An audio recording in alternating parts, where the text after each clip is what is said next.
దేవుని బిడ్డలారా, దేవుడు మిమ్మలను, మీ కుటుంబాలను, మీ బిడ్డలను కాపాడి సంరక్షించునుగాక.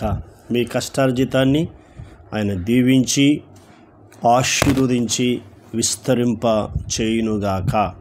ఆమేన్. ఈ దినమంతయు మీ దేవుని కాపుదల భద్రత అనుగ్రహించిన దేవాది దేవుడికి నిరంతరము స్తుతి మహిమ కలుగునుగాక. ఆమేన్, ఆమేన్. పరిశుద్ధమైన గ్రంథంలో నుండి పరిశుద్ధమైన వాక్యము చదువుకొని దేవుని ఆశీర్వాదం పొందుకుందాం. దావీదు గారు రాసిన కీర్తన గ్రంథము 55వ అధ్యాయము మొదటి చరణాలు 2 చదువుకుందాం. తర్వాత ఈ అధ్యాయంలో కొన్ని చరణాలు చదువుకుందాం. దేవా, చెవియొగ్గి నా ప్రార్థన ఆలకింపుము, నా విన్నపమునకు విముఖుడవై యుండకుము. నా మనవి ఆలకించి నాకు ఉత్తరమిమ్ము.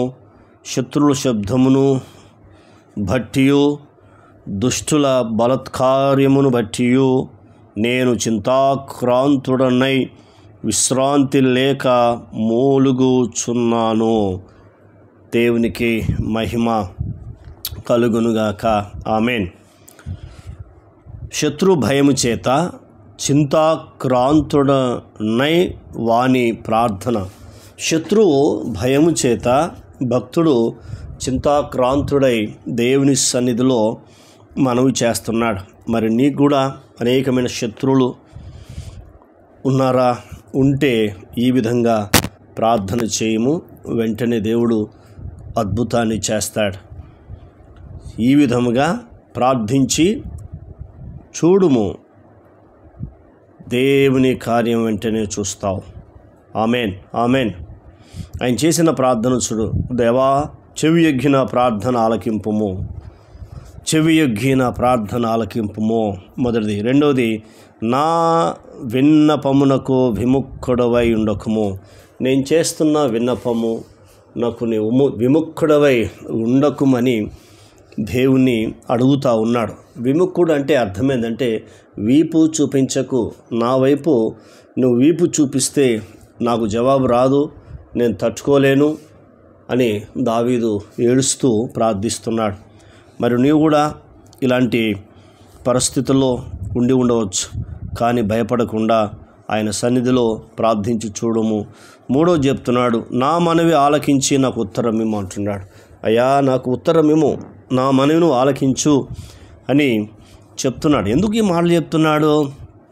నా ప్రార్థన ఆలకింపము, నాకు విముఖుడవై ఉండకము, నా మనవి ఆలకించి ఉత్తరం ఇమ్మని చెప్తున్నాడు. ఎందుకంటే కింద రాస్తున్నాడు చూడండి, శత్రులు శబ్దమును బట్టియు దుష్టులు బలత్కార్యమును బట్టియు. చూసారా, శత్రులు శబ్దం చేస్తున్నారు. మామూలు లేరు శత్రులు. ఆ శత్రులు శబ్దం చేస్తున్నప్పుడు దావీదు ఏమవుతుందంటే చింతాక్రాంతుడవుతున్నాడు, ఏడుస్తున్నాడు, మూలుగుతున్నాడు. కాబట్టి ఆయన యుద్ధం చేయగలడు, కానీ దేవుని సన్నిధికి వచ్చాడు. దేవుడే ఆ యుద్ధము జరిగించాలని కోరుతున్నాడు.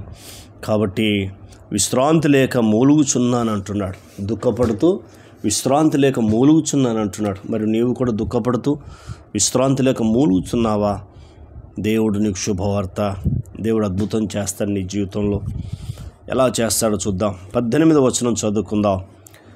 నా శత్రువులు అనేకులై ఉన్నారు, అయినను వారు నా మీదికి రాకుండునట్లు సమాధానం కలగజేసి ఆయన నా ప్రాణమును విమోచించి ఉన్నాడు.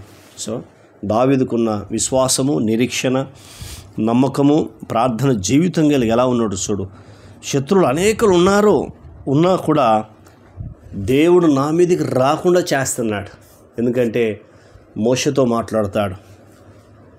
ఇశ్రాయేలు ప్రజలు చెప్పమంటాడు, మీరు నా మాట వినాలే, నా కోపం రేపొద్దు, నా మాట వింటే మీ శత్రువులకు శత్రువును, మీ విరోధులకు విరోధిని అవుతానని దేవుడు మోషే ద్వారా ఇశ్రాయేలు ప్రజలకు వాగ్దానం ఇచ్చాడు.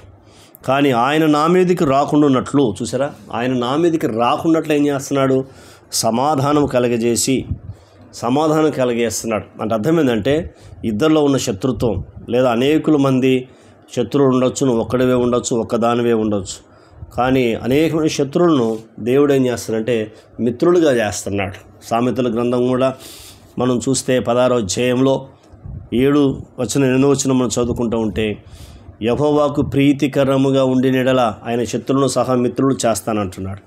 కాబట్టి అంత అద్భుతమైన దేవుడు చేసి మళ్ళీ ఏం చెప్తున్నాడంటే, ఆయన నా ప్రాణమును విమోచించి ఉన్నాడు అంటే అర్థమైందంటే కాపాడుతున్నాడు, విడుదల కలిగిస్తున్నాడు. మరి నీవు కూడా